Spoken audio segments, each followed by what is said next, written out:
that suffering comes out of our brokenness. If everything always went our way, Gail and I agreed. It's possible you could have a good leader. You could certainly have a very good leader. People who came up in a very great family, didn't experience wars, didn't experience poverty and hardship. But when crises came along, you're not sure that they are going to have the strength to overcome the weakness inside themselves or the compassion to deal with others. And that's the test. So I think just about everything up here that you've mentioned applies to leadership. Great leaders have all of these. They're willing to sacrifice themselves for something that's greater than themselves. They have to be willing to work harder than anybody else around them, or they're not a leader. If they're not working harder, people sense that, and people won't follow somebody who's not working hard. People pick up very quickly on self-sacrifice. People admire the creativity. When they're down and out, they appreciate the compassion. We've talked about the courage from our previous discussion, the adaptive intelligence, the self-discipline. Leaders have to get up, no matter what they feel like. They have to get up and put their game face on.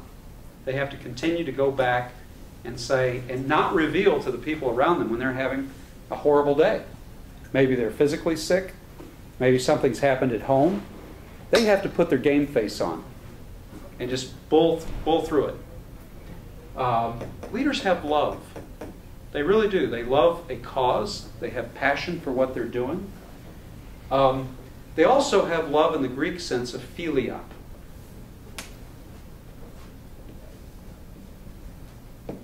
They look at the people with whom they're in this common endeavor as friends or family. It's another good Greek word for love, storge. It's like family.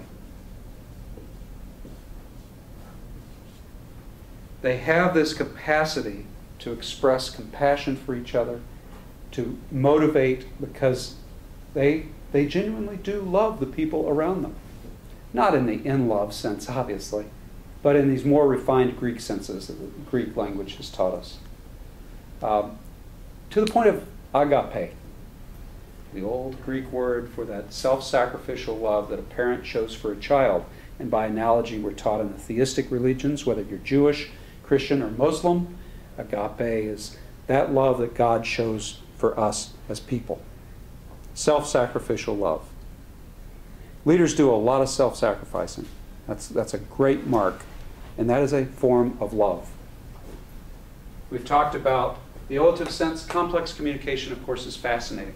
The leaders understand that they communicate their vision, their passion, and their courage through words, but also through their actions.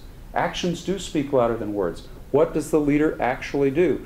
Leaders also understand the importance of symbolic communication. They understand the respect for traditions. They understand how to work with symbols to inspire people. We are meaning-making creatures. This is why all of our founders used the Roman Republic to draw symbols from. This is why we have something called a Senate. This is why we have veto power. These are Latin words referring all the way back to the Roman Republic, which overthrew a king to establish the Republic. All of our founders used the analogy with Rome, the symbolic power of this country becoming launched as a great republic that could throw off a bad king who was a bad leader. George III was a terrible leader. So leaders understand complex communication. We've gone over the relative sense, the moral value. Leaders have a pretty good sense of what is good and what is not good. And in that decision making, they will choose the good. They will listen to people who can correct them if they're going down the wrong path. Fruitful? We don't know. It depends on the leader. Self-conscious of flaws, we've talked about this. They're humble. They don't have, let's use another Greek word, they don't have hubris, which is outrageous arrogance. It's what people who cannot handle power do to other people. Some people just want to be a boss so that or to lead so they can just tell others what to do. It's like what they can put on their resume. True leaders don't think that way. Leaders want to do something. They want to accomplish something, and they want everybody on their team to be part of that effort to accomplish something, get something done. They don't care what's on their resume. It's, we are going to do good today. We are going to march to this improvement. We're going to make the world better today, the way we are given the opportunity to do it. And is it hard work? You're damn right it's hard work, but that's what we're doing. So, you know, you have a real sense of leaders having that sense of mission. They are driven. They do not have the hubris, though, about it when they go about that. They know that they're replaceable. And if they're doing a good job, they're teaching everyone around them to step into leadership. A good leader is teaching everyone, not you little low worm, you. No. It's, you have much to learn. What can I do to help you? What discipline do you need? What skills do you need? You're bringing them up. That's the importance of leadership. Self-improving. Curiosity goes back to explorers and discoverers.